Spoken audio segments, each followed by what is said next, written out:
साहब कहते थे कि आपका दुख अगर शिव से मिल करके दूर हुआ तो वही बतिया आपको दूसरे से कहना कि भैया बहनी शिव को गुरु बना लीजिए, आपका दुख दूर हो जाएगा। लेकिन सोच करके देखिए, हमने अपने को समझा, अपने से प्रेम लगाया, बाकी दूसरों को पराया समझ दिया। अपने ही सूरत अच्छी है, अपने ही बेटा अच्छा है, अपने ही पति अच्छा है, लेकिन कोई अच्छा नहीं है। मैं तो ये कहती हूँ संसार का कोई चीज भी ऐसा नहीं है जो परमात्मा से सुंदर हो। परमात्मा एक ऐसा है कि यहाँ कभी हमारा आपका साथी है और वहाँ कभी साथी है। कहा गया ना कि मति प्रेमी करो इसी काया से, मति प्रेमी करो इसी काया से, एक दिन ये दागा दे जाएगी रे मति प्रेमी करो इसी काया से, मति प्रेमी करो इसी काया से, एक दिन ये दागा दे जाएगी रे मति प्रेमी करो इसी काया से। हम आप प्रेम इसी से करके बैठे हैं। बेटा हुआ के शरीर में ससिया बा तो इतना प्रेम बा कि बेटा बगैर एक पल भी नहीं रह पाते।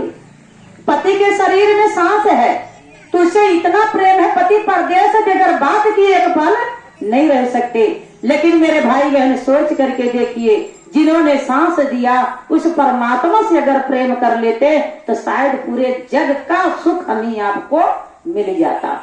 कहते हैं कि अरे उसको मानिए जिनके घर भंडार है, मुकुटवे मांग के कागर दो। एक राजा ने ढिढोरा पीट दिया, उसके पास कोई औलाद नहीं था और पूरे गांव में अपने पूरे राज्य में ढिढोरा पीटा कि जितना जो सामान जो व्यक्ति मेरे सामान पे हाथ रख देगा वो सामान उसका हो जाएगा।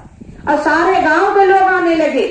किसी ने सिंहासन पे हाथ रखा तो उसका हो गया, किसी ने घोड़े पे हाथ रखा तो उसका हो गया, किसी ने हाथी पे हाथ रखा तो उसका हो गया, किसी ने हीरे पे हाथ रखा तो उसका हो गया, किसी ने भंडार पे पूरा हाथ रख दिया तो उसका हो गया। लेकिन एक व्यक्ति बहुत चालाक था।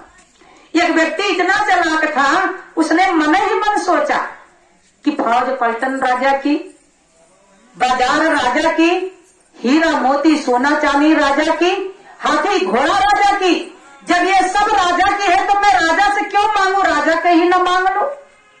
उसने सोचा कि राजा को मांग लूंगा तो हाथी घोड़ा फौज पलटन हीरा सोना चांदी सब मेरा।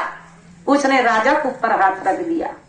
उसने जाकर के वह व्यक्ति राजा के ऊपर हाथ रख दिया और राजा अपने आप उसको सौंप दिया। सारी फौज पलटन उसकी, सारी हीरा मोती सोना चांदी उसकी। मेरे कहने का मतलब मेरे भाई बहने है, जो परमात्मा के ऊपर हाथ रख दे, जो परमात्मा के ऊपर अपने मन तन को न्यौछावर कर दे, परमात्मा उसी को अपना बना लेते हैं। एक बार प्रेम से बोलिए उमापति महादेव की जय। इससे बड़ा सुख और कोई नहीं है संसार में।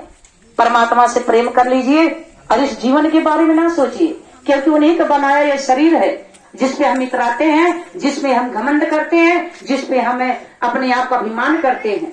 अगर यही सांस निकल जाए तो सोचो, लोग कहते हैं कि पेट ना हो तो भेंट ना हो, लेकिन मैं गलत सोचती हूँ कि पेट ना हो तो 2 दिन उपवास करेंगे तब भी किसी न किसी से भेंट हो जाएगा, लेकिन ये सांस ना हो तो किसी से भेंट नहीं हो। मेरा ये सोच है कि पेट के बाद छोड़ दीजिए, इंसान बिगड़ खाए 15 दिन रह सकता है, लेकिन मेरे भाई बहन अभी सांस एक पल के लिए चली जाए तो खाना पीना उसमें ठूसा करिए, जाने वाली थोड़ी नहीं। एक बार शिव को अपना गुरु बनाइए तो जगत गुरु आदि गुरु हमारे आपके गुरु हैं और लोगों के ही भाव जगाइए कि शिव मेरे गुरु हैं। दया चर्चा नमः शिवाय से शिव को शिष्य बना सकते हैं आप। तो चलिए कोई गुरु भाई हमारे